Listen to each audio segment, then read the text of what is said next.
At 50 minutes past 5 this morning, the ground underneath 6 million people moved, and the place it moved is one of the most dangerous volcanic systems in Europe.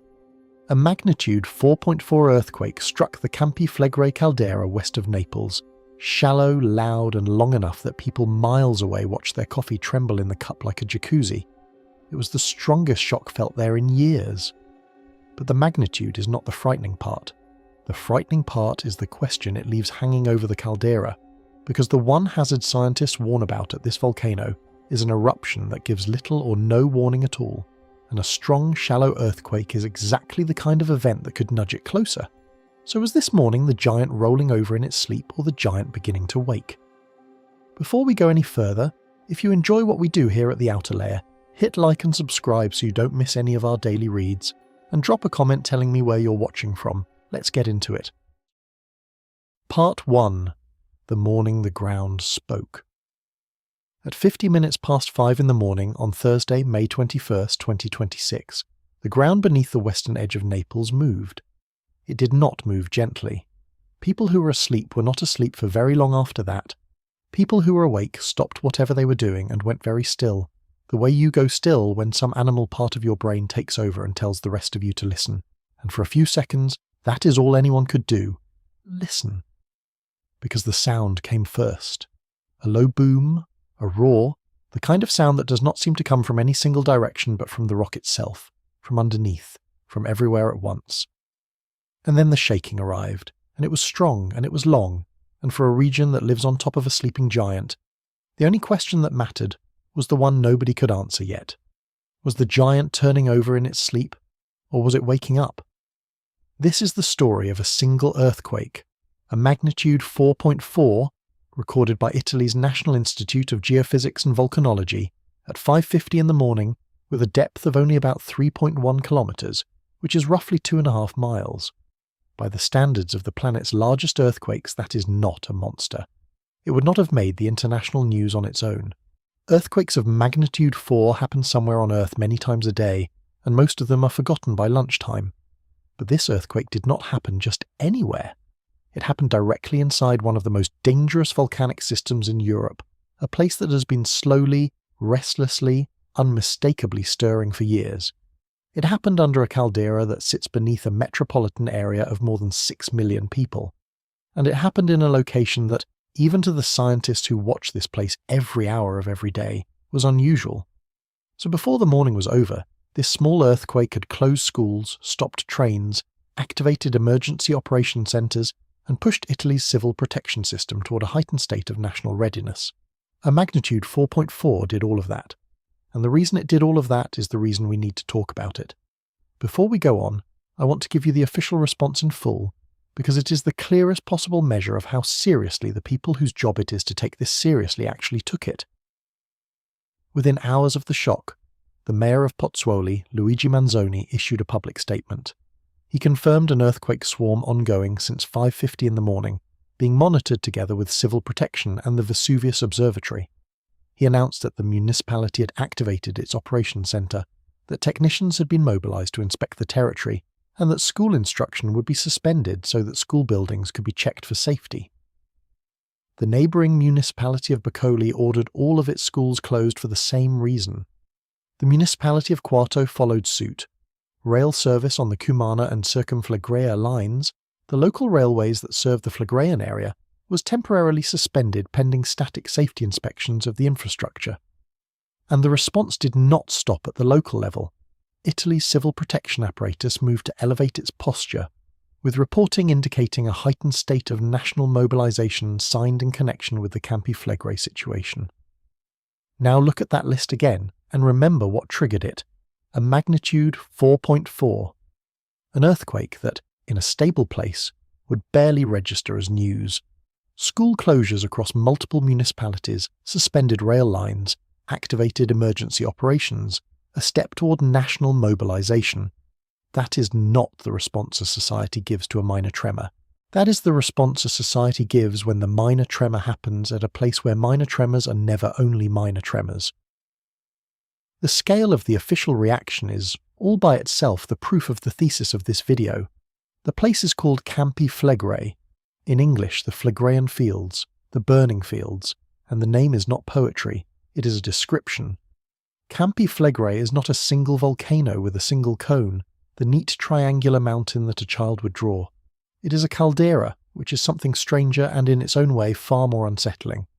A caldera is what is left behind when a volcano does not just erupt but collapses, when it empties its magma chamber so violently and so completely that the ground above the chamber loses its support and falls inward, leaving a vast basin, a depression, a wound in the crust that can be miles across. Campi Flegrei is a caldera roughly 13 kilometres wide, and here is the part that should make you sit up. People live inside it, not near it, inside it. The town of Pozzuoli sits inside the caldera. Suburbs of Naples sit inside it. Roads, schools, apartment blocks, churches, harbours, the ordinary furniture of several 100,000 human lives, all of it sits inside the collapsed throat of a supervolcano. And that supervolcano is not extinct. It is not even dormant in the comfortable sense. It is restless. It has been restless for a long time. And on the morning of May 21st, it reminded everyone living on top of it of exactly that. It is worth understanding just how far back this restlessness runs, because Campi Flegrei did not start being dangerous in our lifetimes. This is a caldera with a long memory and a long resume. Its last actual eruption was in the year 1538, and it was not a quiet one. Over the course of roughly a week, an eruption built an entirely new hill out of nothing, a cone of ejected material that stands there to this day, and that is with a certain dark honesty simply called Monte Nuovo. The New Mountain. Think about that name for a moment. It is the name of a hill that did not exist, and then a volcano made it, in about a week, on top of ground where people lived. That is the deep history reference point for what this caldera is, at the extreme, capable of. And the Bradycism, the slow rising and falling of the ground that we're going to examine in detail, is not a modern novelty either. It is a documented behaviour of this place stretching across centuries, the long, slow heartbeat of a caldera that has never truly gone to sleep. So when we talk about the unrest of recent years, we're not talking about a brand new emergency that appeared from nowhere. We're talking about the latest and one of the more energetic chapters in a story that has been running for a very long time. The May 21st earthquake is a sentence in that story, a loud one. But a sentence in a book the caldera has been writing for thousands of years. Now, I want to be careful here, because the word supervolcano does a lot of damage when it is thrown around carelessly. It conjures images of the end of the world, of ash blotting out the sun, of civilization itself in question. And that is not what this video is about, because that is not what the scientific data supports, and I am not here to frighten you with a movie. The current scientific assessment of Campi Flegrei is clear that the conditions for an imminent, large, explosive eruption are not present right now. I will say that again, because it matters, and because you should hold on to it through everything that follows. The conditions for a giant eruption are not present right now, but, and this is the entire reason we are here, that does not mean Campi Flegrei is safe. It means the danger is a different danger than the one Hollywood sells. The real, near-term hazard at Campi Flegrei is smaller in scale and far more immediate in timing, and it has a name, and the name is a phreatic eruption, a steam explosion. And the single most frightening thing about a phreatic eruption, the thing that turns this entire story from a geology lesson into something genuinely urgent, is that scientists who study this caldera have warned, plainly and repeatedly, that a phreatic eruption here could happen with little or no warning at all. Hold that phrase in your mind. No warning, because everything about the morning of May 21st is going to come back to it. Let us go back to those first seconds. The earthquake struck at 5:50. For the people directly above it, in Pozzuoli, in Boccoli, in the towns ringing the caldera, the experience was visceral and immediate. Local accounts described it the way people describe earthquakes that genuinely scare them. They use the word loud, they use the word long. One person described a sound like a great roar. Another said it was like a huge, sudden sneeze of the earth. People reported that their alarm clocks were knocked into going off by the shaking itself, the vibration tripping the mechanism before the alarm was ever meant to sound. Long-time residents, people who have lived their whole lives in a caldera and have therefore felt more earthquakes than most of us ever will, said this was the most intense shaking they had felt in years. One said simply that they had never felt anything that strong, And remember, these are people for whom earthquakes are not exotic. These are people who have a baseline. When someone with a baseline that high tells you this one was different, you listen. But here is where the story takes its first strange turn, and it is the turn that tells you this was not an ordinary caldera earthquake. The shaking did not stay where it was supposed to stay. Campi Flegrei's significant earthquakes, during the years of its recent unrest, have tended to behave in a fairly predictable geographic way. They cluster on land, around the central part of the caldera, around the town of Pozzuoli, and around a place called Solfatara, which is the steaming, sulphurous crater at the caldera's hot heart. The strongest shaking in event after event has concentrated there. People in central Naples, a few kilometres away, often felt those quakes only faintly, or as a brief, unremarkable tremor. But not this time. This time the shaking reached out.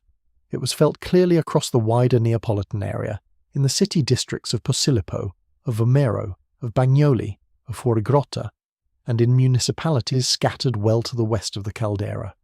People far enough from the epicenter that they had every reason to assume the earthquake was someone else's problem felt their bed shaking. One person, sitting down to a quiet early coffee at some distance from the caldera, watched the coffee in the cup tremble and slosh, and described it later as looking like a jacuzzi. A small thing, a cup of coffee. But think about what that small thing means. It means the energy of this earthquake spread out across the whole region, instead of staying tightly bound to the usual hot center. And the people who felt it at that distance were left with a question they were not used to asking. Was that Campi Flegrei? Could that even have been Campi Flegrei? It does not normally reach me here. That question, could that have been the caldera, was being typed into search bars and posted online all across the region in the minutes after 5:50. And it is the perfect doorway into the deeper story, because the reason the shaking spread so wide is the reason this earthquake matters more than its magnitude alone would suggest. The answer has to do with two things. The first is depth. This earthquake was shallow. 3.1 kilometres is not deep at all as earthquakes go. A shallow earthquake delivers its energy close to the surface, and that energy does not have far to travel before it reaches the buildings and the beds and the coffee cups of the people living above it. Shallow earthquakes feel stronger and feel sharper than deeper earthquakes of the same magnitude. The second thing is location, and the location is the part that made the scientists themselves pay attention. Because this earthquake did not happen on land in the familiar hot centre near Solfatara. This earthquake happened in the water. The epicenter, as the National Institute of Geophysics and Volcanology mapped it, was offshore. It was out in the Gulf of Pozzuoli, the body of water that the caldera curves around, in the area near Boccoli and near a hill called Monte Nuovo. And I want you to understand why a word like offshore, which sounds so mild, is actually one of the most important words in this entire story, because it changes the questions you have to ask. An earthquake on land near Solfatara fits the familiar pattern. The scientists have a mental model for that. They have seen it many times, but a strong shallow earthquake offshore under the Gulf, in a part of the caldera that does not normally produce the big shocks, that is a departure from the pattern. And when a restless supervolcano departs from its pattern, the people who watch it for a living do not shrug. They lean in. They start asking what the departure means, and so should we. Because this is the thread that is going to run through everything. A caldera that has been behaving one way for years just did something a little different, and the difference is the part we cannot afford to ignore. Consider what the offshore location means for the simple geometry of who feels what. When an earthquake happens on land in the central caldera, its energy radiates outward from a point surrounded by land, and the strongest effects are felt in a fairly tight ring around that point. The towns of the central zone bear the brunt, and the intensity drops off with distance in the usual way. But an offshore epicenter sits at the edge of, or beyond, the populated land. Picture the energy radiating outward from a point in the water. Part of that energy travels out to sea, where there is no one to feel it. But the part that travels toward land sweeps across the coastal towns and into the wider region at a more uniform strength, because the populated areas are arranged along an arc at a more even distance from a point offshore than they would be from a point in the dense center. Combine that geometry with the shallow depth, energy delivered close to the surface with little overlying rock to absorb it, and you have the precise recipe for an earthquake that is felt strongly and widely rather than felt violently in one small place. That is why the coffee cup trembled kilometres away. That is why people in city districts that normally barely register a caldera tremor felt their beds move. The offshore, shallow location did not just change a line on a map. It changed the entire footprint of the experience, and it pulled hundreds of thousands of additional people into the felt area of an earthquake they did not expect to feel at all. And every one of those people woke up or looked up and asked the same question. Was that the volcano? Which is precisely the question this whole video is built to take seriously. There is one more reason the location matters, and it is the reason that will become central later, so plant it now. An earthquake under the land is, in hazard terms, a problem of shaking, of buildings, of the ground failing, of structures coming down. An earthquake under the water is a problem of shaking and potentially a problem of water. Water can be moved.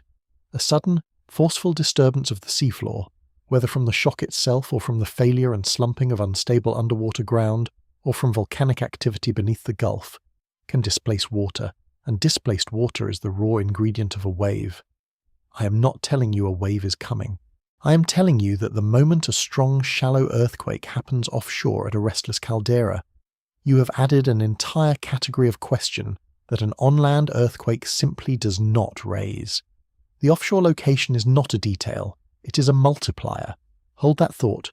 We will return to it with the full picture later. There is something else worth pausing on before we move deeper, and it is the human texture of those first hours, because it tells you more about the real nature of this hazard than any single number can. The accounts that came out of the caldera that morning were not the accounts of people watching a distant news event. They were the accounts of people inside the event, narrating it as it happened to them. People described not just the shaking, but the fear that came with it, the specific naked admission that they were in that moment afraid. One local voice put it as plainly as it can be put, absolutely terrified. And the fear did not end when the main shaking ended, because the shaking did not really end. The microseismic tremors kept rolling through, the ground kept shivering. People described still feeling it, an hour later, 2 hours later, a low, intermittent trembling that gave the morning no clean finish line, no moment where the body could finally relax and decide the danger had passed. That is a particular kind of psychological weight. A single, sharp earthquake is frightening. But it is over, and being over is itself a mercy. A swarm denies you that mercy. It keeps the nervous system switched on. And a population that spent the morning of May 21st with its nervous system switched on, refreshing web pages, listening to the floor, is a population telling you something true about what it means to live on top of a giant. The hazard is not only the rock and the steam, the hazard is also the not knowing, and the not knowing has a cost, and that cost was being paid in real time, in living rooms, all across the Flegreian fields. So what does it mean? What does it mean that the giant beneath Naples chose, on this particular morning, to speak from the water instead of the land? To answer that, we have to understand the giant itself. We have to understand what Campi Flegrei has been doing, slowly and quietly for years before this earthquake. The long, strange process of breathing that has been lifting the ground under Pozzuoli and tilting the entire situation toward this morning. And we have to understand the one specific danger that all of this is building toward, the danger with no warning. We're going to get to all of it. But first, hold on to the image of that coffee cup, trembling like a jacuzzi, kilometres from a caldera that was not supposed to reach that far. Because that cup of coffee is telling you something. It is telling you the rules just changed a little, and at a place like Campi Flegrei, a little is enough. Part 2. The Giant That Breathes. To understand why a single magnitude 4.4 earthquake could close schools and stop trains and put a national emergency system on alert, you have to understand that the earthquake did not happen in a calm place. It happened in a place that has been, for years, slowly and visibly coming alive. And the way Campi Flegrei comes alive is unlike almost anything else on Earth. It does not erupt to announce itself, it breathes. The technical word for what Campi Flegrei does is bradyseism. It is a beautiful, almost gentle-sounding word for a deeply unsettling phenomenon. Bradyseism comes from Greek roots meaning slow movement, and what it describes is the slow, sustained rising and falling of the ground itself. Not the sharp jolt of an earthquake, which lasts seconds. Something far slower and far stranger. Over months and years, the entire floor of the Caldera, the ground that the town of Pozzuoli is built on, physically lifts upward. The land rises, streets rise, harbours rise, and then, in other periods, it can sink back down. The ground at Campi Flegrei behaves, over long timescales, like the chest of something enormous and sleeping. It swells, it settles, it swells again, and right now, for years now, it has been swelling. Let me give you the numbers, because the numbers are what make this real rather than poetic. Satellite positioning instruments, the same family of technology that runs the navigation in your phone, are planted across the Caldera, and they measure the height of the ground with extraordinary precision. Those instruments have recorded that since January of 2024, the ground at some locations within Campi Flegrei has risen by more than 33 centimetres, more than a foot. In a little over 2 years, parts of this caldera have lifted by more than a foot, and the rising has not stopped. In early 2026, the rate of uplift was running at something like 10 millimetres every month, a centimetre a month. Think about that. The ground you're standing on, the ground your house is built on, rising by a centimetre every single month, year after year, and there is nothing you can do about it, and there is nowhere it can go but up until something gives. That is what the people of Pozzuoli are living on top of. That is the giant, and that is the giant breathing in. It is hard, I think, to feel the weight of that figure without slowing down and translating it. A centimetre a month does not sound like much. It is the width of a fingernail. But the ground is not supposed to move at all. The ground is the one thing in human experience that we treat as the definition of stable. We say something is on solid ground. We say it is bedrock. We use the earth itself as our metaphor for the things that do not change. And at Campi Flegrei, that metaphor is failing in slow motion. Over the course of a year, a centimetre a month becomes more than 10 centimetres, the better part of a handspan. Over the span since January 2024, it has become more than 33 centimetres, and that uplift is not spread evenly like a tide. It concentrates, it deforms, it tilts. Streets that were level develop a grade. Door frames that were square go subtly out of true. Harbour walls and water lines shift their relationship to the sea. And the rock itself, the crust of the caldera, is being placed under a steadily mounting strain as it is forced to bend and stretch to accommodate the swelling beneath it. Rock, like everything else, can only bend so far before it breaks, and when it breaks as an earthquake. So the slow, quiet, almost gentle process of bradyseismic uplift and the sharp, violent event of a magnitude 4.4 shock are not two separate phenomena. They are the same phenomenon at two different speeds. The breathing and the shaking are one machine.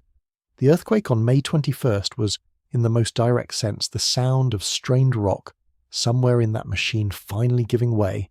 Now, why does the ground rise? What is actually doing the lifting? This is where we have to go down, beneath the streets, beneath the rock, into the machinery of the caldera. Because the machinery is the thing that produced the earthquake on May 21st, and the machinery is the thing that could, one day, produce something far worse. Underneath Campi Flegrei there is, of course, magma, molten rock, sitting in a reservoir at depth. That magma is the ultimate engine of everything. But the magma itself is not what most directly threatens the surface in the near term, and it is not what most directly caused this earthquake. Between the deep magma and the open air there is something else. There is a vast, hot, pressurized plumbing system. Geologists call it the hydrothermal system. And the hydrothermal system is the part of this story you most need to understand. Picture it like this. The deep magma radiates heat upward, the way a stove radiates heat. That heat rises through the rock, and the rock above the magma is not solid and dry. It is fractured, porous, soaked with groundwater, and threaded with gases. So you have heat rising into rock that is full of water and gas, and when you apply intense heat to trapped water, the water wants to do what water always wants to do when it gets hot enough. It wants to become steam. But here, deep underground, that water is also under enormous pressure, the crushing weight of all the rock above it, and pressure fights against boiling. So you end up with a system in a kind of tense, unstable equilibrium, superheated water and gas held under pressure, wanting to expand, wanting to flash into steam and being held back for now by the rock that confines it. That is the hydrothermal system. That is the pressure cooker beneath Campi Flegrei. And the uplift of the ground, that slow breathing, that 33 centimetres since January 2024, is largely the surface expression of what is happening inside that pressure cooker. As heat and gas and pressure build in the system below, they push and the ground above them swells in response. The giant breathes because the pressure cooker is filling. You can actually see the pressure cooker venting at the surface if you go to Campi Flegrei and walk into the right places. At Solfatara, the crater at the Caldera's centre, the ground itself steams. Vents called fumaroles hiss hot gas into the air. The smell of sulphur hangs over everything. Nearby, at a place called Picciarelli, the activity has been intensifying for years. More gas, hotter gas, more vigorous venting. These are not decorations, they are gauges. They are the relief valves and the warning lights of the pressure cooker. And what they have been showing year over year is a system that is getting hotter and more energetic. The source information on the recent unrest at Campi Flegrei specifically notes increased hydrothermal activity, increased ground temperatures, the renewed rising of the land, and volcanic gas seeping out of the ground. Gas seeping up into homes, into buildings, in concentrations serious enough that, on occasion, it has forced schools in the area to close even before any earthquake. So this is the state of the giant. Hotter every year, more pressurized every year, the ground lifting a centimetre a month, gas working its way into people's houses. This is not a quiet volcano. This is a volcano leaning slowly forward. I want to dwell on those fumaroles for a moment, on Solfatara and Picciarelli, because they are easy to underrate and they matter enormously to the rest of this story. To a casual visitor, a fumarole is a curiosity, a hole in the ground that hisses, a patch of bare earth too hot to stand on, a tourist's photograph of steam against a blue sky. But to a volcanologist, a fumarole is an instrument that the volcano built for itself. The gas that escapes from it carries a chemical signature, and that signature is a readout of conditions deep in the system. The temperature down below, the pressure, the relative contribution of magmatic gas versus boiled groundwater. Monitoring teams at Campi Flegrei sample that gas constantly, and they track how vigorously the vents are venting because a fumarole is, in effect, the volcano's own pressure gauge, and reading it is one of the most direct ways anyone has of knowing what the pressure cooker is doing, and the trend that the Picciarelli and Solfatara gauges have been showing for years is not a reassuring flatline, it is a climb. More gas, hotter gas, more energy in the vented emissions. The relief valves are working harder. And here is the subtle, important thing about a relief valve working harder. It can mean two opposite things at once. It can mean the system is successfully bleeding off pressure, which is good. Or it can mean the pressure being generated below has grown so large that even a hard-working valve cannot keep up, which is not good. The fumaroles tell you the system is energetic. They do not by themselves tell you whether it is energetic and safely venting, or energetic and approaching a limit. That ambiguity, a system visibly doing more, with the meaning of the more left genuinely uncertain, is the texture of the entire Campi Flegrei problem, and it is exactly the texture of the May 21st earthquake. There is also the matter of the gas in the homes, and I do not want to let that slide past as a mere detail, because it is one of the most quietly disturbing facts in this whole story. We are not only talking about gas hissing from a crater in a fenced-off thermal field, we are talking about volcanic gas, carbon dioxide and other species rising from the hydrothermal system, finding its way up through the ground and into the buildings where people live and where children go to school, in concentrations serious enough, on occasion, to force closures. Think about what that means. It means the boundary between the volcano and daily life at Campi Flegrei is not a clean line on a map. It is porous. The volcano is already, in a small and invisible way, inside the houses. The pressure cooker is not a distant thing beneath the ground that occasionally rattles the dishes. It is exhaling, slowly and continuously, into the spaces where people sleep.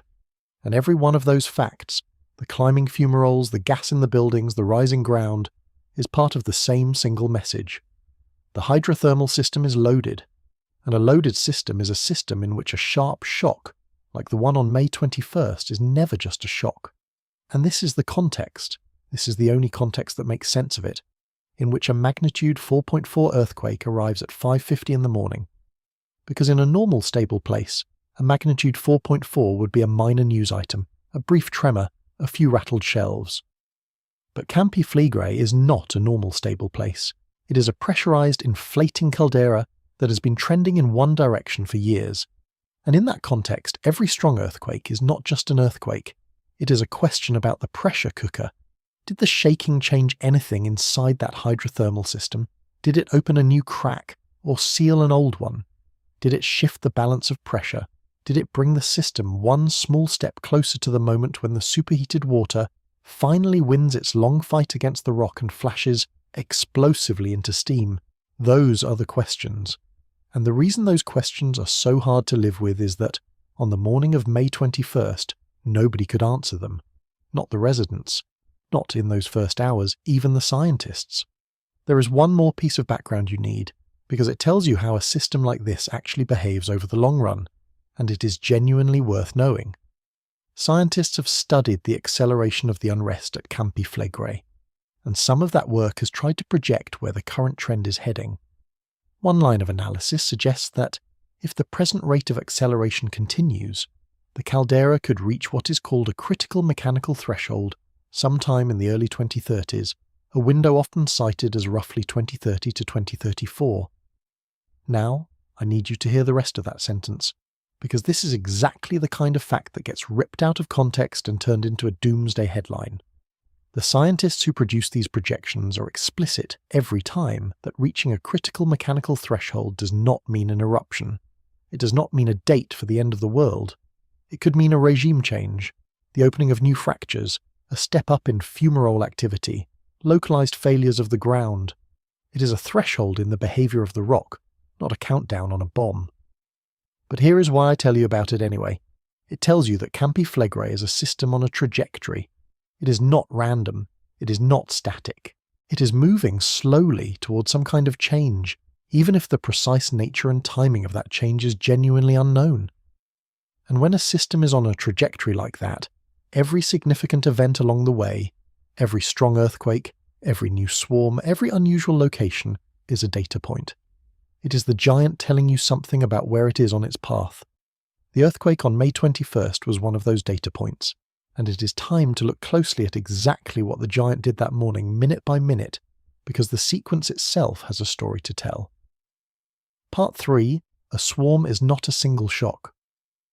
When the ground moved at 5:50 on the morning of May 21st, it was tempting in that first instant to think of it as a single event. One earthquake, one shock. It happened, it ended, the shaking faded. But that's not what it was. And the difference between one earthquake and what actually happened is the difference between a fact and a warning. What actually happened was a swarm. And to understand why that word matters so much at a place like Campi Flegrei, you have to understand the sequence. It did not begin at 5:50. The first tremor of the day at the caldera came shortly after midnight.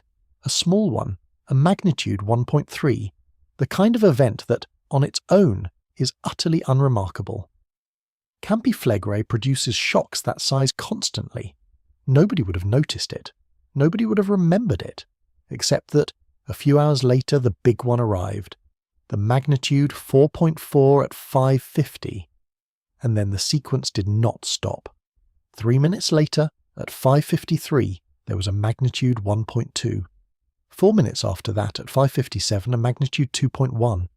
And in between and around all of these named events, there were numerous smaller shocks, the microseismic background of the swarm, a continuous low trembling that did not cleanly end. Residents reported that the ground simply kept shivering. The caldera did not deliver one punch and go quiet. It delivered a punch and then kept twitching, kept murmuring, kept reminding everyone above it that the episode was not over. Now, why does a swarm frighten seismologists more than a single shock would? Because a single, isolated earthquake, followed cleanly by silence, often suggests that a fault released its stored stress and is now done. A swarm is different. A swarm tells you that a region of the crust is in an active, ongoing state, that stress is being released in pieces, that the system has not settled, that whatever process is driving the seismicity is still running. And at a volcanic caldera specifically, swarms carry an additional weight, because at a volcano, the thing driving the earthquakes might not be a simple fault at all. It might be the movement of fluids. It might be the migration of gas. It might be the hydrothermal system itself, shifting and cracking the rock as pressure redistributes. A swarm at a restless caldera is, in a sense, the caldera thinking out loud. And on May 21st, the caldera was clearly still thinking. Consider the difference between two kinds of trouble, because it will sharpen the point. Imagine a single, taut rope that snaps. There is a sharp crack, the tension is gone, and that is the end of it. The rope has failed and the failure is complete. That is something like an isolated earthquake on a simple fault. Now imagine instead a structure under a load that is still being applied, a beam that creaks, then settles, then creaks again somewhere else, then groans, the sounds coming from different points as the load works its way through the structure looking for the weakest places. That is something like a swarm. The creaks are not the load relieving itself. The creaks are the load still being there, still pressing, still finding new things to break. And at a volcanic caldera, the load is not a static weight. It is the live, ongoing pressure of an inflating hydrothermal system. A load that is not passively sitting there but actively growing. So a swarm at Campi Flegrei is the structure creaking, while the load is not only present but increasing. That is the honest reason a seismologist's attention sharpens when the shocks come in a sequence rather than alone. It is not that any single tremor is large. It is that the sequence is a window into a process that has not finished, attached to a system that may not be done loading. This brings us to the single most important question that any strong earthquake at a volcano forces you to ask, and it is a question with exactly 3 possible answers, and the agonizing truth is that, in the moment, you cannot know which answer is correct. The question is this: what kind of earthquake was the 4.4?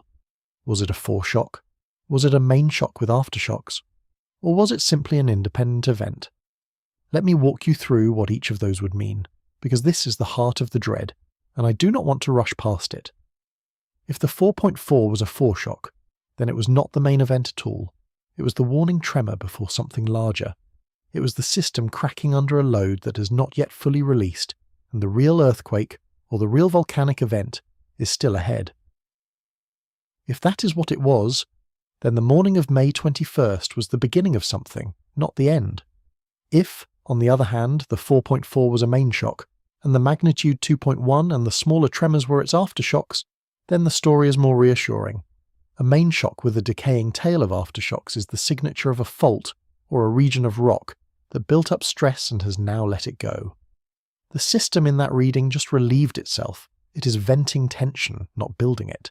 And the third possibility is that the 4.4 was simply an independent event, one more magnitude 4-class shock in a caldera that, during years of unrest, has produced such shocks periodically, with no special connection to anything before or after it, carrying no particular predictive weight at all. 3 readings. Foreshock, it is the beginning. Main shock, it is the release. Independent, it is just the caldera being the caldera. And here is the part that I think people find genuinely hard to sit with, because we are so used to expecting that experts can simply tell us the answer. In the hours immediately after a strong shock, the experts cannot tell you which of those 3 it was. They genuinely cannot. Not because they are hiding something, not because they are incompetent, but because the universe does not label earthquakes at the moment they happen. The label only becomes clear afterward, in hindsight, once you can see what did or did not follow.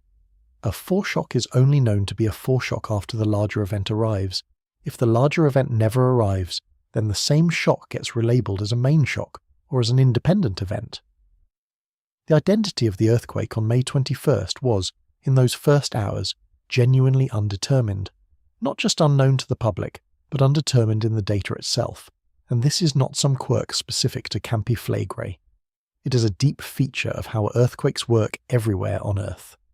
Across the global record of seismicity, only a small fraction of earthquakes, a figure commonly cited at somewhere around 5 to 10%, turn out in retrospect to have been foreshocks to something larger. Most earthquakes are not foreshocks. The base rate is low, and that low base rate cuts both ways. On one hand, it means that the most likely outcome statistically after any given shock, including the 4.4, is that nothing larger follows. That is genuinely reassuring, and it is the honest, mainstream, scientifically grounded reading, and you should hold on to it. But on the other hand, and this is the hand that keeps people in Pozzuoli awake, 5 to 10% is not zero.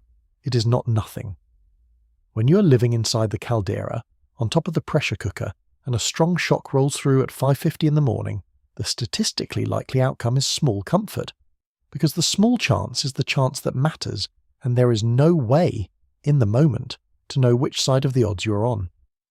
It is worth being honest about one more layer of difficulty, because it makes the foreshock problem at Campi Flegrei harder than it would be almost anywhere else. At an ordinary fault, a plain tectonic fault far from any volcano, seismologists at least have a relatively clean model of what they are looking at. Stress builds on a fault, the fault slips, aftershocks decay along a known statistical curve, the behaviour is constrained. But Campi Flegrei is not a plain fault. It is a caldera, and the earthquakes there can be driven by tectonic stress, or by the inflation of the system, or by fluids and gas moving through the rock, or by the hydrothermal system reorganizing itself, and often by some combination of these things at once. That means the usual foreshock and aftershock statistics, which were largely worked out for ordinary tectonic earthquakes, are a less reliable guide here. The caldera has more ways to produce a shock, and therefore more ways to produce a sequence, and therefore the question of what any given swarm portends is genuinely murkier than it would be on a simple fault. This is not a reason to panic, it is a reason for humility. It means that when scientists at Campi Flegrei decline to give a confident one-word answer about whether the May 21st swarm was a foreshock sequence, they are not dodging. They are being precise about the real limits of what the data can support, and precision, even when it is uncomfortable, is the thing you should want from the people watching a supervolcano. So this is the situation the morning of May 21st actually presented.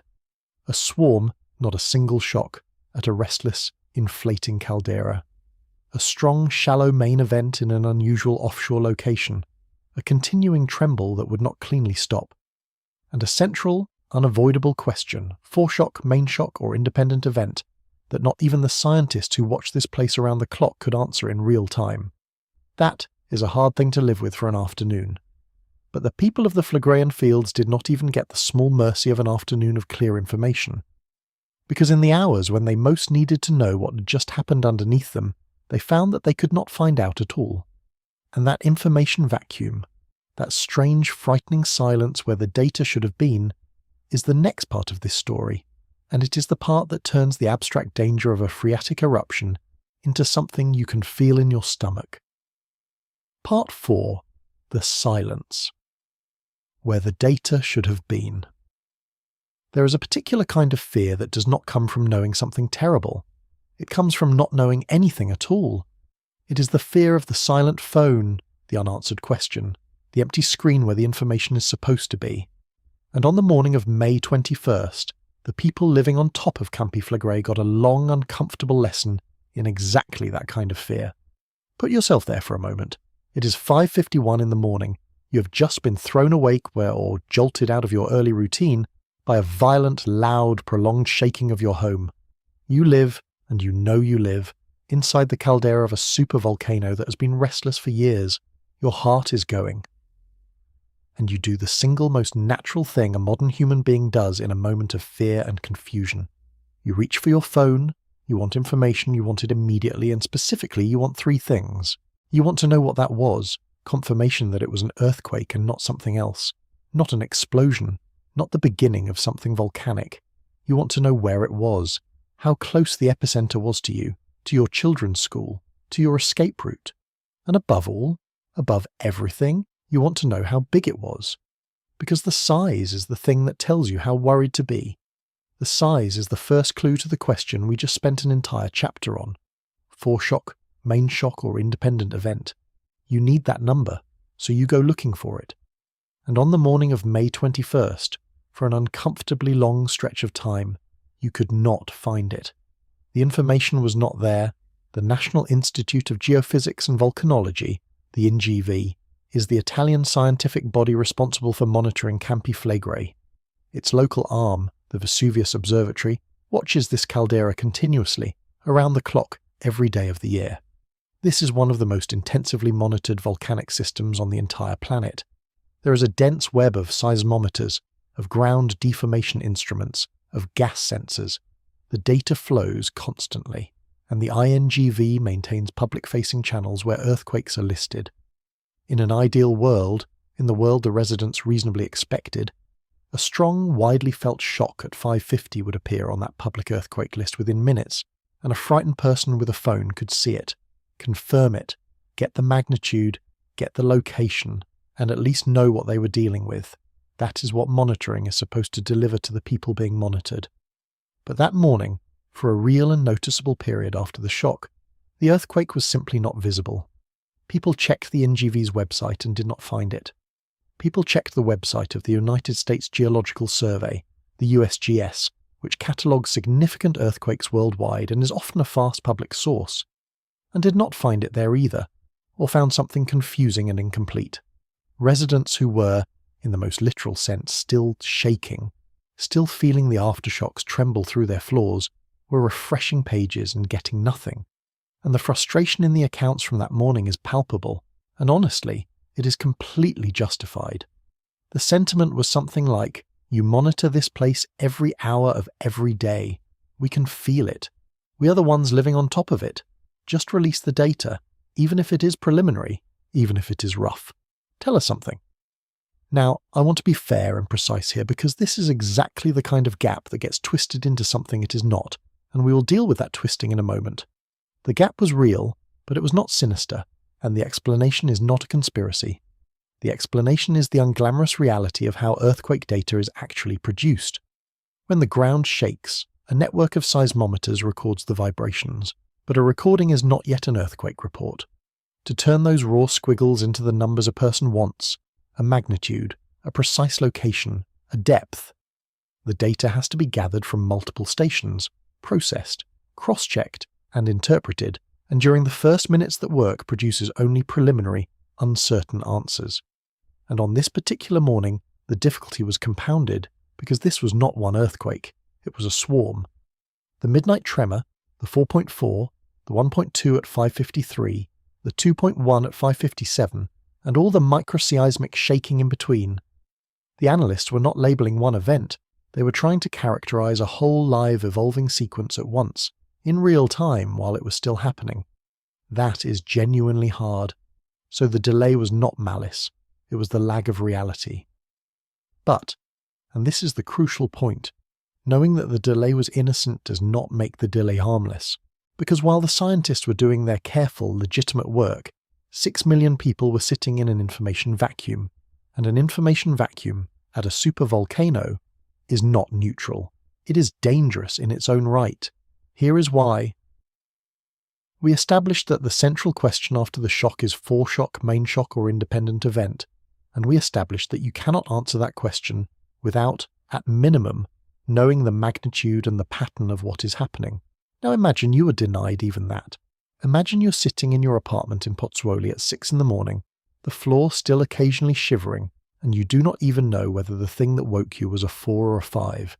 You do not know if it is being followed by a decaying tail of aftershocks, the reassuring pattern, or by a rising sequence of larger shocks, the terrifying pattern. You cannot do the one piece of amateur risk assessment that might let you decide whether to stay or to gather your family and leave. You are blind. And being blind on top of a supervolcano, with the ground still moving, is its own distinct hazard. The information gap does not just fail to reduce the danger, it actively adds a layer of danger, because it strips people of the ability to make a reasoned decision in exactly the window when a reasoned decision might matter most. And the story did eventually resolve. The NGV did get the parameters out. In fact, in a detail that tells you something about how strained that morning was, the Institute communicated the earthquake's parameters. The magnitude 4.4, the 550 timing, the depth of about 3.1 kilometres, even before the event had fully populated into its standard public earthquake list. The list itself was then updated over the following minutes and hours as the swarm was catalogued, the 4.4 taking its place alongside the smaller shocks. The USGS, for its part, had posted a preliminary solution that put the event at magnitude 4.1 and at a somewhat different location than the INGVs, a discrepancy that, again, is utterly normal. Different seismic networks, using different stations and different methods, routinely produce different preliminary numbers for the same earthquake, and those numbers converge as more data arrives and the analysis is refined. The USGS figure was expected to be revised, and revision is not scandal. It is science doing what science does. But let me sit with that discrepancy for one more moment, because of what it does to a frightened person rather than what it means to a seismologist. To a seismologist, the gap between a magnitude 4.1 and a magnitude 4.4, and the difference in plotted location between two agencies is ordinary, expected, unremarkable noise that will wash out as the analysis matures. To a person in Pozzuoli at 6 a.m, that same gap is something else entirely. It is the difference between two stories. A 4.1 in one place and a 4.4 somewhere else are not, to a frightened mind, two estimates of one event. They read as confusion, as the experts not agreeing, as a sign that nobody is sure of anything, and on top of a supervolcano, the feeling that nobody is sure of anything is its own special kind of dread. This is the thing about an information vacuum that is easy to miss. It is not only that the vacuum withholds facts, it is that, into a vacuum, fear rushes in to do the explaining instead. When the authoritative number is slow, and then arrives looking uncertain, the human mind does not patiently wait for convergence. It fills the silence with the worst available interpretation, and that is precisely the soil in which the darker narratives, the suspicion, the talk of cover-ups, take root and grow. We will come to those narratives directly. For now, just hold the shape of it. The delay was innocent, the discrepancy was normal, and neither of those facts did anything to comfort the people who needed comforting, because comfort requires information delivered in time, and in time is exactly what the morning failed to deliver. But step back and look at the shape of the whole morning. A strong shock, a frightened population of millions, and in the gap between the two, a silence. A stretch of time where the people most exposed to the hazard could not get the most basic facts about the hazard. That silence is not just an operational footnote, it is a preview. Because remember the phrase we are building toward, the phrase that defines the real danger of this caldera. Little or no warning. The hazard that scientists single out at Campi Flegrei, the phreatic eruption, the steam explosion, is dangerous precisely because it may give little or no warning before it happens. And on the morning of May 21st, the region got a small, contained, mercifully harmless rehearsal of what little or no warning actually feels like. It felt like refreshing a web page that would not load while the ground shook under your feet. If a genuine phreatic event ever does occur with the suddenness scientists warn it could, the information will not arrive in time to help. The morning of May 21st proved that even an ordinary earthquake can outrun the data. A steam explosion would outrun it by far more. And that is the thought I want you to carry into the next part, where we finally look, directly and in detail, at the specific thing this whole caldera is capable of, the eruption that does not knock before it enters. Part 5. The eruption that gives no warning. We have been circling a phrase for this entire video. It is time to land on it completely. The single most dangerous near-term hazard at Campi Flegrei is not the super eruption of the disaster movies. It is something smaller and stranger, and in a very real sense more frightening, because of one specific quality. It can happen with little or no warning. It is called a phreatic eruption, and to understand why a steam explosion deserves to be the centerpiece of this story, why it, and not lava, and not ash clouds, is the thing that should occupy your attention, we have to understand exactly what it is and exactly how it works. Let us start with the word. Phreatic comes from a Greek root relating to a well, to groundwater, and that is the entire key. A phreatic eruption is, at its core, a groundwater eruption. It is an explosion of steam. And here is the feature that makes it so different from the kind of eruption most people imagine. A phreatic eruption does not require any new magma to reach the surface at all. There is no glowing river of lava. There is no fresh molten rock breaking into the open air. The magma stays where it is, deep down. What erupts is not magma. What erupts is water. Groundwater, flashed violently and instantaneously into steam. Go back to the pressure cooker we built in part 2. Remember the hydrothermal system, the hot, fractured, water-soaked, gas-threaded rock sitting between the deep magma and the surface. Remember the tense equilibrium, superheated water held under the crushing pressure of the overlying rock, wanting to boil, prevented from boiling by that pressure. A phreatic eruption is what happens when that equilibrium breaks, when, suddenly the pressure confining the superheated water drops, or the temperature of the water spikes, The water crosses a line. It flashes. It converts from liquid to vapor almost instantaneously. And here is the physics that turns that from a curiosity into a catastrophe. When water turns to steam, it expands enormously. A given volume of water becomes vastly more volume as vapor, expanding by a factor of well over 1,000. So when a body of superheated underground water flashes all at once, it is as if a 1,000-fold expansion is detonated inside the rock. The steam blasts outward, shattering and hurling the rock that was confining it, blowing a crater into the surface, throwing rock fragments and ash and scalding gas into the air. It is an explosion, a real one. It just happens to be powered by steam rather than by gunpowder, and by groundwater rather than by fresh lava. It is worth being concrete about the scale of that expansion, because it is the whole reason a steam explosion is an explosion and not merely a leak.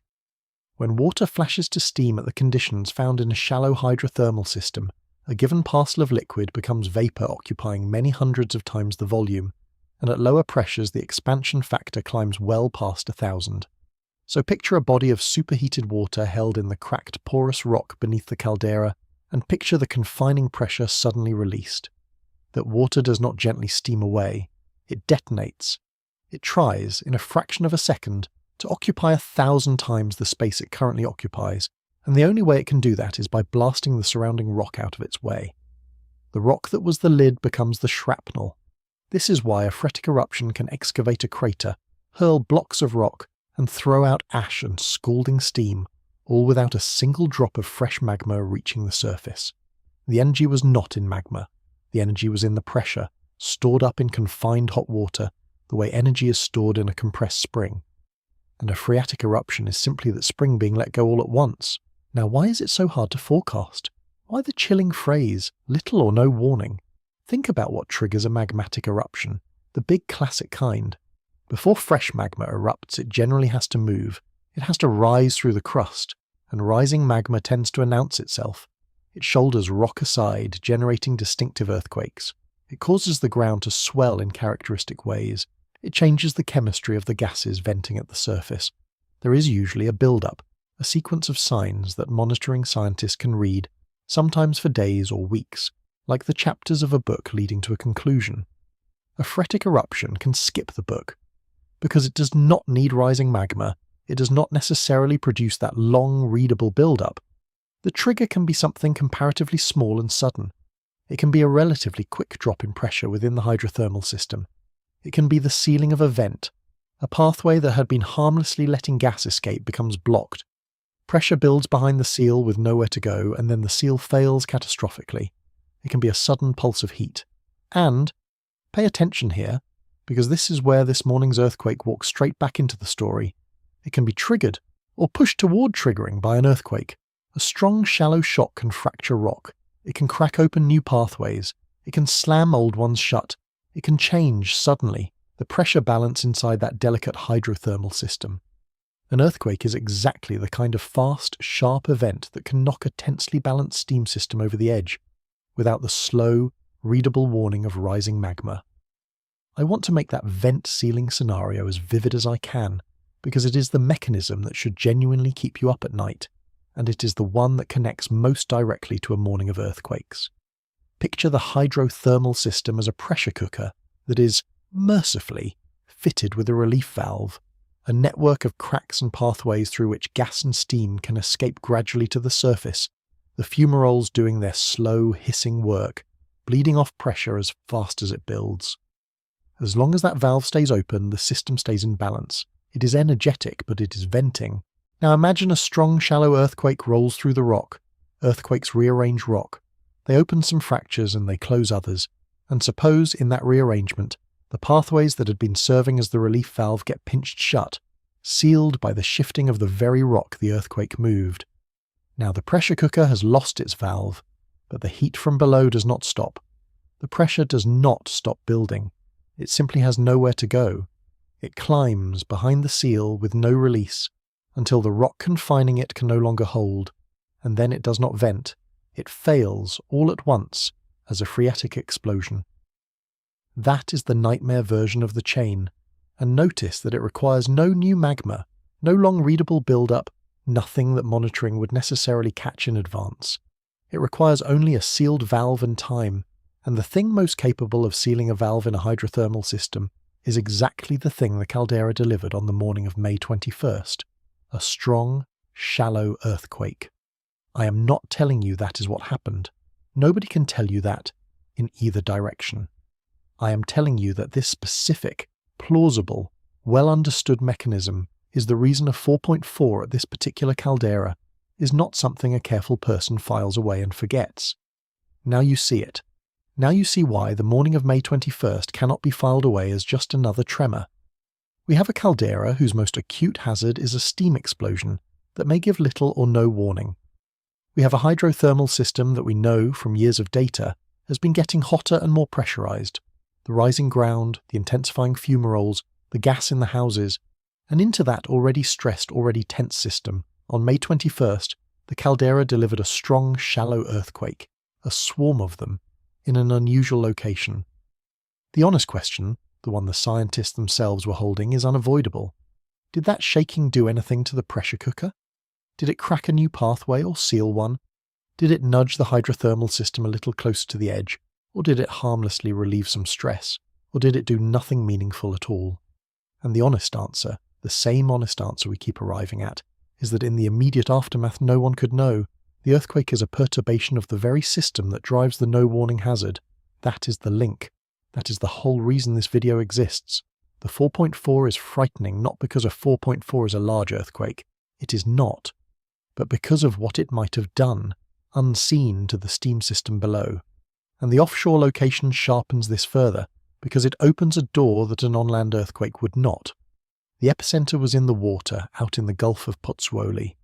So consider, if a phreatic event were ever to occur not under the land but under the seafloor, in the Gulf, then the explosion, or the sudden collapse and slumping of unstable ground that can accompany such activity, would be displacing water. And displacing water, suddenly and forcefully, is the recipe for a tsunami. This is not a fantasy that I am introducing for drama. It is a recognized line of scientific inquiry. Researchers have specifically studied the tsunami potential of unstable masses of ground in the Gulf of Pozzuoli. The possibility that submarine slopes, if they failed, could shove enough water to send waves toward the densely populated coastline, toward Naples itself. I want to be careful and clear about the status of this.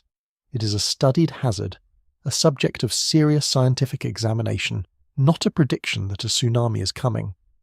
But it is the reason the word offshore in this story is not a minor geographic detail. An earthquake on land near Solfatara raises the question of the steam system. An earthquake offshore in the Gulf raises the question of the steam system and adds, on top of it, the question of the water. The May 21st earthquake did not just happen at the supervolcano. It happened at the part of the supervolcano where the hazards multiply. Let me make the water hazard concrete, because it is easy to hear the word tsunami and picture only the giant ocean-crossing waves of the great subduction earthquakes, and that is not what is at issue here. A locally generated wave does not need to be ocean-crossing to be deadly. The Gulf of Pozzuoli is small, and the coastline around it is close. There's very little distance between a disturbance in the water and the people living along the shore. A wave generated by a submarine slope failure or a shallow offshore explosion would not have an ocean to cross. It would have a few kilometres at most of gulf. Which means that, unlike a distant tsunami that gives coastal communities tens of minutes or even hours of travel time to react, a wave born inside the Gulf of Pozzuoli would arrive almost immediately, minutes, perhaps less. Once again, the theme of this entire video reasserts itself. The thing that makes the Campi Flegrei hazards so dangerous is not always their raw size. It is their speed and the shortness of the warning. A phreatic eruption can come with little or no warning, and a locally generated wave, in a small gulf ringed by people, would offer barely more. The offshore epicenter of the May 21st earthquake is a reminder that this caldera's danger has a maritime face as well as a terrestrial one, and that the maritime face is, if anything, the faster of the two. Again, no one is predicting a wave. The point is narrower, and it is this. An earthquake in the water is a different kind of signal than an earthquake on the land, and a careful observer does not let the word offshore slide past unexamined. So let us be very precise about where the science actually stands, because precision is the antidote both to denial and to panic, and I owe you both halves of the truth. Here is the reassuring half, and it is real, and you should hold it firmly. The current scientific assessment is that the conditions for an imminent large explosive magmatic eruption at Campi Flegrei are not present. The caldera is not, by the best available reading, about to produce a civilization-altering blast. The slow uplift, the swarms, the gas. These are the signs of an unrest crisis, a bradyseismic crisis, not the signature of magma surging toward the surface for a great eruption. That is the genuine, mainstream, data-grounded position, and anyone telling you a super eruption is imminent is going beyond what the evidence supports. But here is the other half, and it is equally real. The non-eruptive and small-scale hazards of this unrest are active right now. The ground deformation is real and ongoing. The shallow earthquakes like the one on May 21st are real and ongoing. The gas emissions are real and ongoing, and the possibility of a phreatic eruption, a steam explosion, localized but genuinely dangerous, capable of arriving with little or no warning, is a real component of the present hazard. Not a certainty, not a forecast for a particular date, but a real, scientifically acknowledged possibility woven into the very unrest that the May 21st earthquake is a part of. Before we leave the physics, let me address one more thing, because it is the question a thoughtful viewer is now surely asking. If a phreatic eruption gives little or no warning, then what is the point of all that monitoring? The seismometers, the satellite uplift measurements, the gas sampling at the fumaroles? Is the watching futile? And the answer is no, and the reason is important. Monitoring cannot promise to catch every phreatic event in advance, because the trigger can be too fast and too local. But monitoring is what tells you the state of the system, whether the pressure cooker is loaded or relatively relaxed, whether the trend is toward more energy or less. It is the difference between a steam explosion arriving at a moment when, by every other measure, the system was quiet and stable, and a steam explosion arriving after years of rising ground, climbing fumarole output, and gas pushing into homes. The monitoring at Campi Flegrei has for years been showing the second picture, a loaded, energetic climbing system. So the monitoring does not give you a countdown. What it gives you is context. It tells you that the dice are loaded even if it cannot tell you the exact moment they will be thrown. And a population that knows the dice are loaded has every reason to act, to harden its buildings, to fix its escape routes, to take the slow danger seriously, long before any single throw. The monitoring is not useless, it is in fact screaming. The question is whether the scream is being treated as the call to action that it is. That is the giant's most dangerous trick. Not the grand, slow, telegraphed catastrophe, but the sudden, sharp, unannounced one. The eruption that does not knock, and a hazard that gives no warning is only as survivable as the speed and the readiness of the people in its path. Which forces the next question, and it is the question that takes this story out of the rock and into the streets. If Campi Flegrei did, one day, give little or no warning, how ready are the 6 million people living around it to respond in the time they would have? The answer to that question is the most disturbing part of this entire story, and we have to look at it directly. Part 6. 6 million people and nowhere to run. A volcanic hazard by itself is just physics. It is heat and pressure and rock. What turns a volcanic hazard into a human catastrophe is not the physics. It is the collision between the physics and the society that happens to be standing in the way. And nowhere on Earth is that collision set up more starkly than at Campi Flegrei, because of one simple, staggering fact that we have mentioned but not yet truly confronted. More than 6 million people live in the greater Naples area, in and around this caldera. The danger here has never been only about what the volcano can do. It has always been, just as much, about who is standing on top of it, and in what kind of buildings, with what kind of way out. And when you examine those three things, the people, the buildings, the way out, the picture that emerges is the most frightening thing in this entire story. More frightening than the steam. More frightening than the swarm. Start with the buildings, because the buildings are where an earthquake at Campi Flegrei does its first and most direct killing. And notice that this is true whether the earthquake is purely tectonic or the prelude to something volcanic. The shaking does not care about the cause. What it cares about is what it is shaking. And much of what it would be shaking, in the Naples area and in the caldera's red zone, is old. It is what engineers call unreinforced masonry.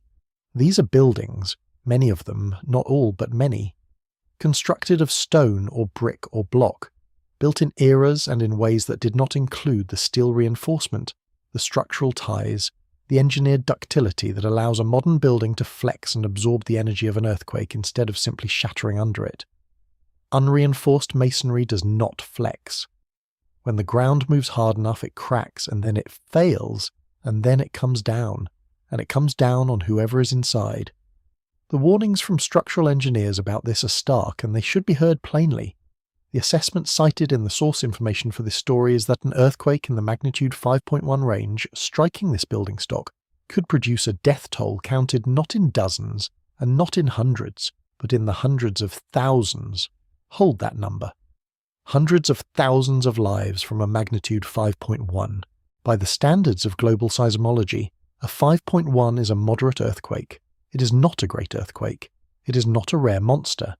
It is the kind of magnitude that, striking modern, well-built, seismically engineered cities, often causes limited damage and few or no deaths.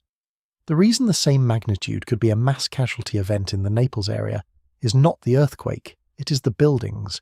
It is decades and centuries of construction never designed to survive being shaken, and we are not speculating about whether this vulnerability is real, because it has already been demonstrated at small scale by the Caldera itself. When a magnitude 4.4 struck this area in the recent past, the same magnitude as the May 21st shock, it was enough to bring down ceilings, to crack and collapse plaster, to fill rooms with dust. That was a 4.4. The engineer's warning is about what a 5.1 would do, and a 5.1 releases vastly more energy than a 4.4. The gap between what the Caldera has already shown it can do and what it could do is not comforting. It is the opposite of comforting. The descriptions of the building stock inside the red zone, the zone of highest hazard around Pozzuoli and the Solfatara area, go further still, and they are genuinely chilling. The source information describes homes that, in some cases, are effectively leaning on one another for support, with the mortar between the stones long since degraded, described as reduced to something like a powder, a pulverized dust. Buildings standing not because each is sound, but because they are crowded together and propping each other up. That is the condition of some of the most exposed housing in the most dangerous part of the Caldera, with a giant breathing underneath it. And people live in those homes. They sleep in them. They were sleeping in them at 5:50 in the morning on May 21st, which is the next thing we have to confront. And there is a cruel, compounding factor here that is specific to this Caldera, and that makes the building problem worse than it would be in an ordinary earthquake zone. Remember the Bradyseism. Remember that the ground has been rising unevenly, more than 33 centimetres at some point since the start of 2024, deforming and tilting as it lifts. Now think about what years of that slow, relentless ground movement does to an old masonry building that was never engineered to flex. It does not lift the building cleanly like an elevator. It strains it. It tilts it. It opens cracks in the walls, works the mortar loose, racks the door frames out of square, and quietly degrades the structural integrity of buildings that were already fragile to begin with. And it does this years before any single earthquake arrives. So the Bradyseism is not just the thing that generates the earthquakes. It is also, separately, the thing that has spent years pre-weakening the very buildings those earthquakes will shake. The Caldera is loading the gun and at the same time sanding down the thing that was supposed to stop the bullet. When the engineers warn about what a magnitude 5.1 would do to this building stock, they are warning about a building stock that the volcano itself has been steadily degrading from underneath. That is the trap the red zone is in. The hazard and the vulnerability are not independent. They share a single cause, and the cause is the restless Caldera. The timing of the earthquake matters, and it matters in a way that should make your stomach tighten. 5:50 in the morning, before dawn. The earthquake struck at an hour when a large proportion of the population was exactly where the buildings make them most vulnerable. At home, indoors, many of them in bed, asleep. Not in the open, not in a car, not at work in a more modern structure. At home, inside the old masonry, asleep. If that 4.4 had been a 5.1, the engineer's warning tells you the consequences of that timing would have been catastrophic in the most literal sense. The earthquake on May 21st was, in this one respect, merciful. It was a 4.4 and not a 5.1, but mercy is not a safety system. Mercy is just luck. And you cannot build a civilization's survival on luck, especially not on top of a supervolcano. So that is the population and the buildings. Now the third element, the way out. Because the entire logic of surviving a volcanic crisis, especially one that might give little or no warning, rests on evacuation. The plan, when the giant finally does something, is to move people out of harm's way. So the obvious urgent question is, can that actually be done? And here the story moves from frightening to almost unbearable, because the honest answer, based on the information available, is that the evacuation system is not ready, and the people themselves may not believe in it. There are evacuation plans for Campi Flegrei. They exist. They have been updated within roughly the last year and a half. The authorities have not been idle, and that should be acknowledged. But a plan is only a piece of paper until it is tested, and when the authorities recently conducted a rehearsal of evacuation procedures, the result was deeply discouraging. Public participation was very low. Almost nobody took part. And experienced scientists who study this caldera have voiced open doubt that the plans, as they stand, would actually function in a real emergency. Think about what that low turnout really means. It is not just a logistical problem, it is a signal about belief. An evacuation plan only works if, when the order comes, hundreds of thousands of people actually move in an orderly way along the routes they have been told to use. That requires those people to know the plan, to trust the plan, and to act on it under extreme stress. A rehearsal that almost nobody attends suggests that the knowledge, the trust, or both are simply not there, and you cannot improvise that in the middle of a crisis. Then there is the physical reality of the routes themselves, and this is where the danger compounds in a way that is genuinely vicious. Imagine the sequence. Suppose an earthquake comes first, as earthquakes very often do in volcanic crises, before any eruption. We have already established what an earthquake does to the unreinforced building stock. It brings buildings down. Now ask where those buildings come down. They come down onto streets. They come down across the very roads that the evacuation plan depends on. And the larger arteries, the highways, the bridges, the elevated structures with their columns and spans that carry traffic out of the region, are themselves vulnerable to earthquake damage, and the seismic upgrades needed to strengthen them are reported as not scheduled for completion before the end of 2027 at the earliest. And as anyone familiar with large infrastructure projects knows, end of 2027 at the earliest has a way of becoming later than that, so the escape routes are not yet hardened against the very event most likely to set off the need to escape. Worse still, the source information notes that some roads and some evacuation routes were already, on an ordinary day, partially closed or congested because of ongoing construction work. The way out is in places already obstructed before the crisis even begins. Think for a moment about what an evacuation route actually is, because the phrase makes it sound more solid than it is. An evacuation route is not a special reinforced corridor built for emergencies. It is, almost always, just an ordinary road, the same road people use to commute, to shop, to take children to school, that someone has designated on a map as the way out. Its capacity is the ordinary capacity of an ordinary road, and ordinary roads, in a dense old metropolitan area like the Naples region, are already near their limits on a calm Tuesday, with everyone driving in different directions at different times. The evacuation scenario asks that same road network to do something it was never built to do. Carry an enormous number of people all at once, all in the same direction, away from the danger, under extreme stress, possibly in the dark, possibly with the ground still shaking. Even in perfect condition, no collapsed buildings, no damaged bridges, no construction closures, that is a staggering ask, and the routes will not be in perfect condition. They will be in exactly the degraded, partially obstructed condition the source information already describes on an ordinary day, made dramatically worse by whatever earthquake set the evacuation in motion. The plan, in other words, depends on infrastructure performing at its best in precisely the moment it will be performing at its worst. That is not a small flaw in the plan. That is the plan running directly against physics. There is a grim historical pattern worth naming here too, because Campi Flegrei is not the first volcano to sit beneath a large unprepared population. And the lesson of those other places is consistent. The deadliest volcanic disasters in history have very often not been a simple matter of the volcano being unusually powerful. They have been a matter of the warning being too short, the escape being too slow, the population being too large and too close, and the plan, if there even was one, failing under contact with reality. The volcano provides the hazard, but the death toll is written by the gap between the speed of the hazard and the speed of the human response. That is the universal, sobering lesson, and it means that when we look at Campi Flegrei and see a no-warning hazard sitting above 6 million people, behind a building stock the volcano itself has been weakening, and an escape network that is not ready and not believed in, we are not looking at an abstract risk. We are looking at the exact configuration that, again and again in the historical record, has turned a survivable geological event into a human catastrophe. The configuration is the warning, and the configuration is right now, in place. Now assemble the whole grim machine.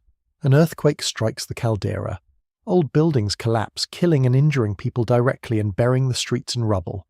That rubble blocks the local roads. The major highways and bridges not yet seismically upgraded may themselves be damaged or rendered unsafe. The official plan calls for the evacuation of the red zone.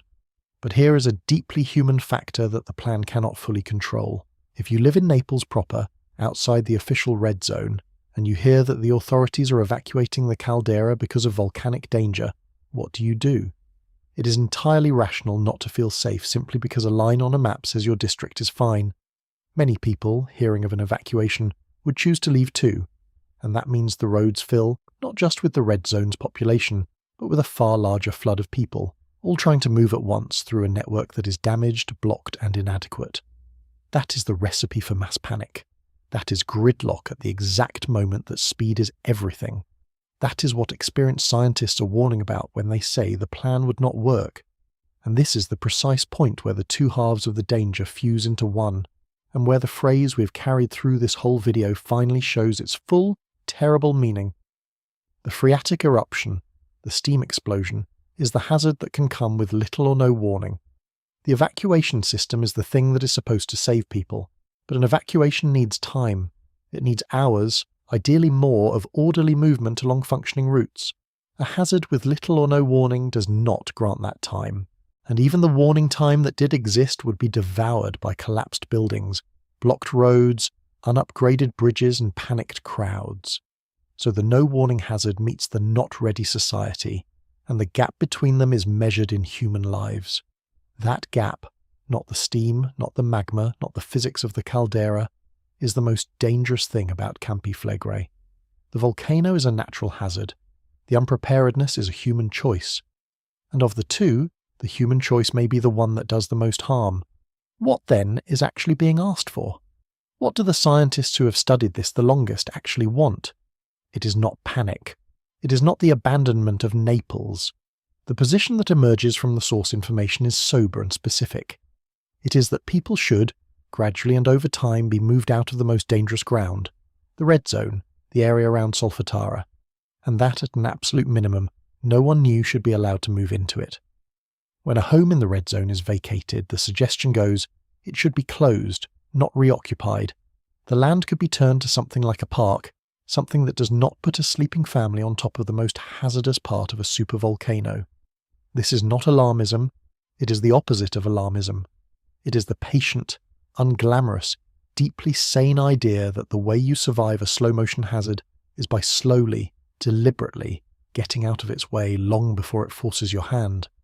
I understand, and I want to acknowledge, why that is so much harder to do than to say. We are not talking about an empty hazard zone. We are talking about neighbourhoods, places with histories, with families who have lived there for generations, with businesses, with churches, with the entire dense web of belonging that makes a place a home rather than a location. Asking people to leave the red zone is not a logistical instruction. It is asking them to give up something real in exchange for protection against a danger that is, by its nature, slow, uncertain, and easy to discount on any given ordinary morning. Human beings are simply not built to make that trade easily. We discount slow dangers. We anchor to the places we love. We tell ourselves that the catastrophe, if it ever comes, will come later, on someone else's watch. None of that is stupidity. It is human nature. But human nature is exactly what a restless caldera does not negotiate with. The volcano does not care how attached anyone is to a particular street. It does not care that the evacuation plan is politically difficult, or that the seismic upgrades are expensive, or that depopulating the red zone would be slow and painful and contested. It only keeps breathing. It keeps swarming. And every so often, at 5:50 in the morning, it speaks loudly enough to remind everyone what is at stake. The question is whether anyone, in the calm that follows, will actually listen. Part 7. How loud does the giant have to shout? There is a strange and uncomfortable pattern in how human beings respond to a hazard that lives on a long time scale. We are very good at reacting to sudden danger, and very bad at reacting to slow danger.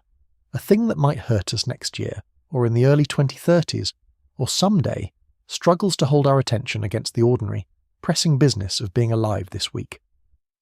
And Campi Flegrei is, above almost all else, a slow time-scale hazard. It has been restless for years. It will in all likelihood still be restless years from now, and that slowness is, paradoxically, part of what makes it so dangerous, because slowness breeds a kind of normalization. If the ground has been rising a centimetre a month for years and the catastrophe has not come, some part of the human mind quietly concludes that it never will, which is exactly the wrong conclusion. And it is against that backdrop of slow normalization that an event like the morning of May 21st does its most important work, because every so often the giant stops being slow, every so often it shouts, and the 4.4 was a shout. So let us ask the question directly. How loud does the giant have to shout before the shout actually changes anything? What was the 4.4 in the longer story of this caldera actually for?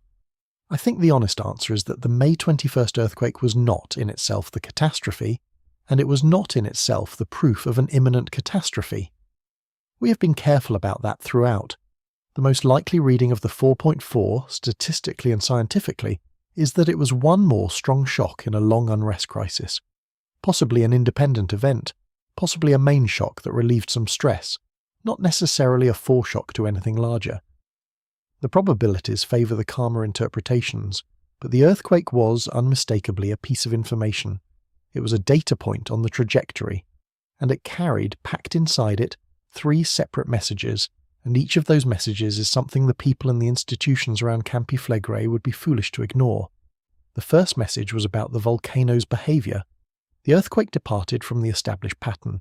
For years, the caldera's strong shocks have favoured the land, the central zone near Solfatara and Pozzuoli.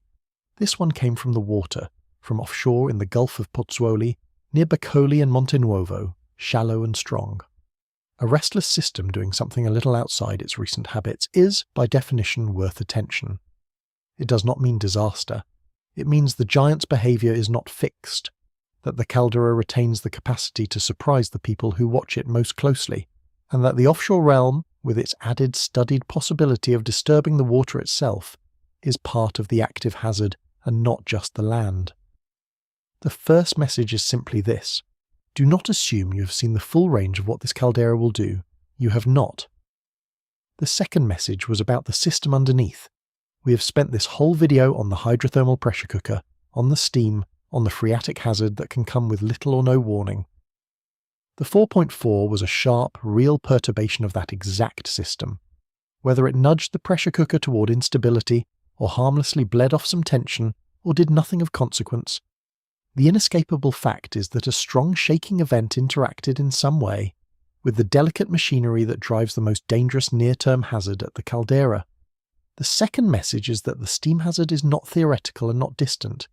It is here, it is live, and it is connected to the everyday seismicity in a way that means every strong swarm is also, quietly, a question mark hanging over the hydrothermal system. The third message was the one delivered not by the rock but by the response, and it may be the most important of the 3 because it is the one humans actually control. The earthquake exposed, in a few hours, the unhealed weak points in how this region is prepared. It exposed the information gap, the stretch of time when frightened millions could not get the basic facts. It exposed, by reminding everyone of the engineers' warnings, the vulnerability of the old masonry buildings. The 4.4 bringing down ceilings as a small, real demonstration of what a larger shock would do. And it pointed, once again, at the evacuation system that a rehearsal showed almost nobody believes in, and at the escape routes that will not be seismically upgraded until late 2027 at the earliest, and that are in places already obstructed. None of those weaknesses are the volcano's fault. Every one of them is a human, fixable, choosable thing. The third message is the most hopeful and the most damning at once. The deadliest parts of the Campi Flegrei problem are not the parts written in rock.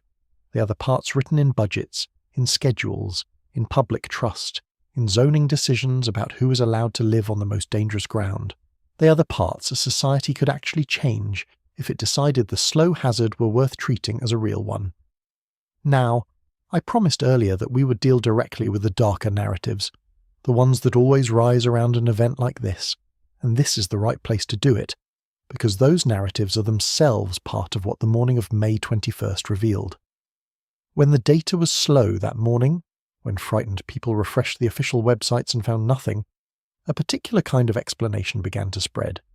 The explanation was that the silence was deliberate, that the authorities knew exactly what had happened and were choosing, for reasons of their own, to withhold it, to suppress it, to keep people calm by keeping people ignorant. And I want to engage that idea seriously, rather than wave it away, because the frustration underneath it is completely legitimate. The data was slow.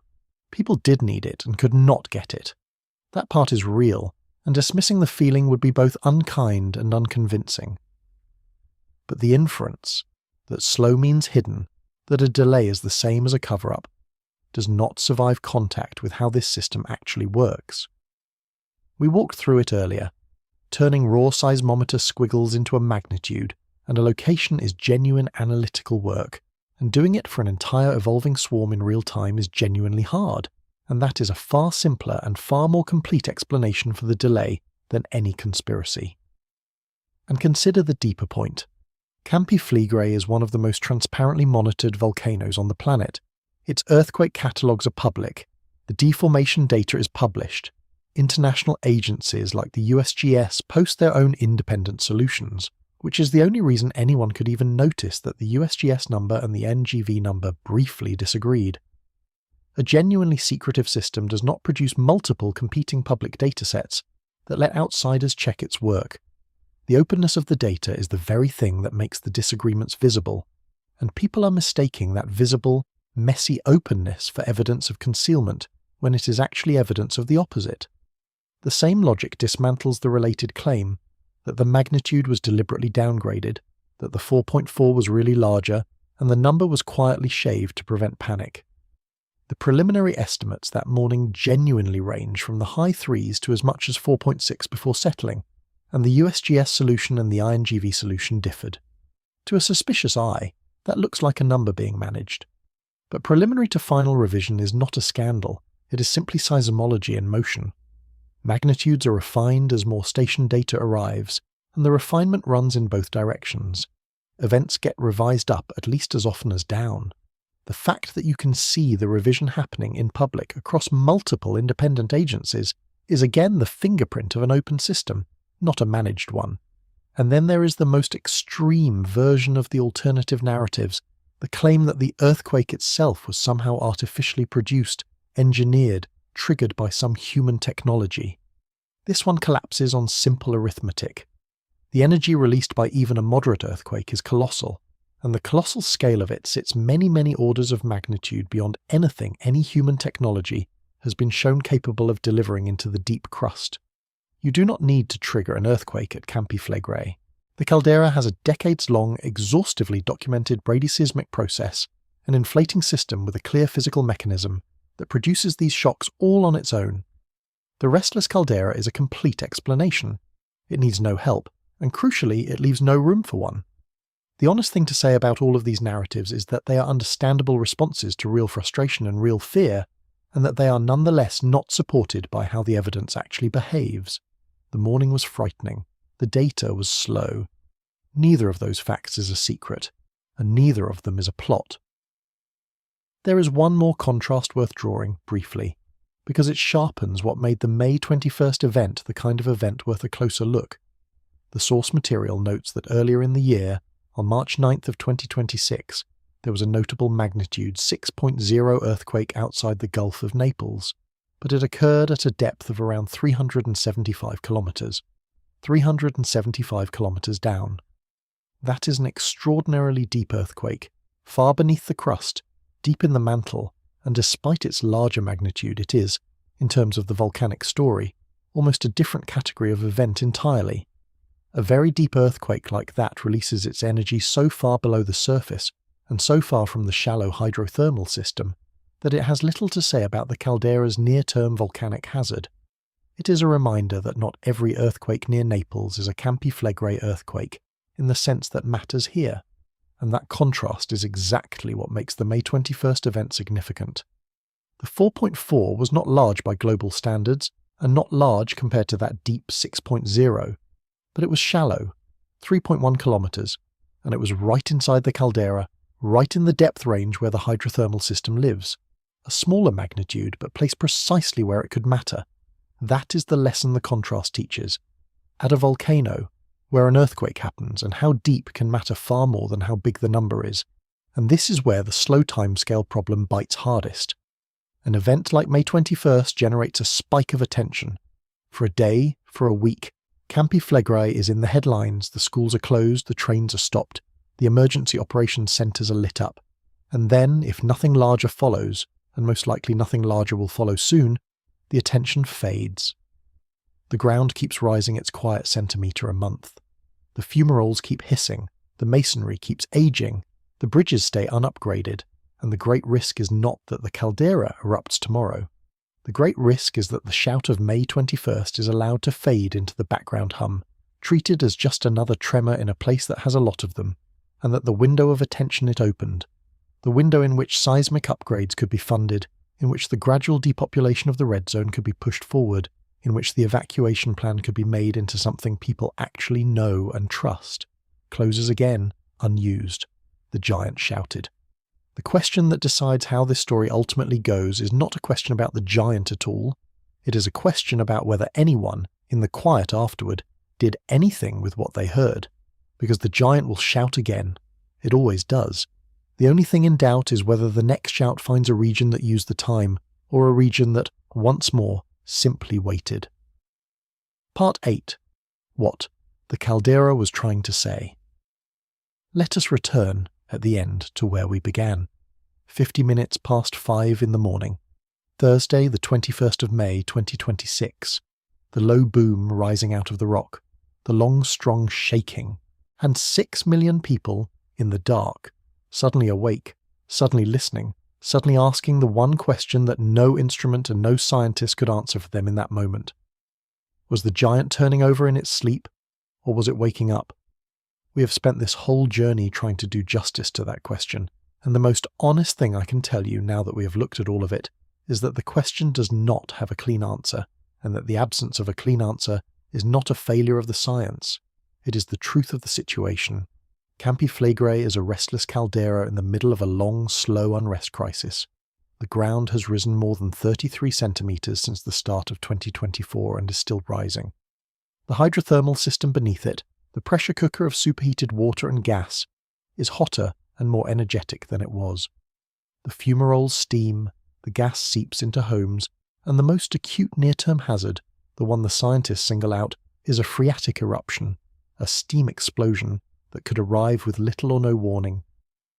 Into that already tense system, on May 21st, the caldera delivered a strong, shallow swarm of earthquakes in an unusual offshore location, and the question of whether that swarm relieved pressure, or added to it, or did nothing of consequence, is a question that genuinely could not be answered in the hours that mattered most to the people living above it. It is worth saying plainly what kind of story this has been, because it is not the kind the headlines usually tell. The headline version of a Campi Flegrei earthquake is a number and a scare. Magnitude 4.4, supervolcano, schools closed, and then the news cycle moves on. But the real story is slower and stranger, and more important than the headline, and it has been all along a story about time. The Bradycism is the slow accumulation of strain over years. The phreatic hazard is the fast, unannounced release that the slow accumulation makes possible. The information gap was a failure measured in the minutes when minutes mattered. The evacuation problem is a failure measured in the hours an escape would need and would not get. The seismic upgrades are a fix measured against a deadline of late 2027 at the earliest. The critical threshold projections are a trajectory measured into the early 2030s. Every single piece of this story is a piece about timescales, about the mismatch between how slowly the danger builds, how fast it can strike, and how slowly a society moves to get ready. Campi Flegrei is, in the end, a clock with no visible face. It is running. You cannot read it. And the only sane response to a clock you cannot read is to act as though the alarm could go off at any time, and to do the preparing now in the quiet, while there is still a now to do it in. But I do not want to leave you only with the uncertainty, because the uncertainty by itself is not the lesson. The lesson is in what the uncertainty demands of us. Here is what we can say with confidence, and it is worth saying plainly, because it is the antidote both to the people who would tell you nothing is wrong and to the people who would tell you the end is near. We can say that a giant civilization-altering eruption is not, by the current scientific reading, imminent. The conditions for that are not present, and anyone selling you that fear is going beyond the evidence. And we can say with equal confidence that the danger here is nonetheless real, present, and active, that the unrest is genuine, that the steam hazard is genuine, that the no-warning quality of that hazard is genuine, and that the vulnerability of the buildings and the inadequacy of the escape routes are the most genuine and the most fixable parts of the entire problem. Both halves are true. The honest position lives in holding both of them at once. This is not the apocalypse, and it is not nothing, and the space between those two is exactly where serious, sober, sustained attention belongs. The morning of May 21st was in the end a kind of message, and the Caldera writes its messages in a language of shaking and steam and rising ground, and it falls to us to translate. The message was not that the world is ending. The message was a reminder, delivered loudly enough to rattle a coffee cup kilometres away, that the giant is still there, still breathing, still capable of speaking from places it has not spoken from before, and still, fundamentally, structurally, living under 6 million people who are not yet ready for the day it speaks in earnest. The earthquake was not the disaster. The earthquake was the warning that arrived, this time harmless, and a warning is only worth anything if it is used. The seismometers will keep listening to Campi Flegrei every hour of every day, because that is their job, and the data will keep coming, and most days it will be the quiet, ordinary murmur of a restless place. But every so often the giant will shout again. It will. And when it does, the only thing that will matter is whether, in all the quiet days between, the people on the surface chose to treat the slow danger as a real one, whether they hardened the bridges and emptied the most dangerous ground, and built an evacuation people could actually believe in, and closed the gap between a hazard that gives no warning and a society that needs every minute it can get. The planet is always sending signals. On the morning of May 21st, beneath the Gulf of Pozzuoli, it sent one that was impossible to sleep through. The signal has been received. The only question left is the oldest and hardest one there is. Now that we have heard it, what are we going to do?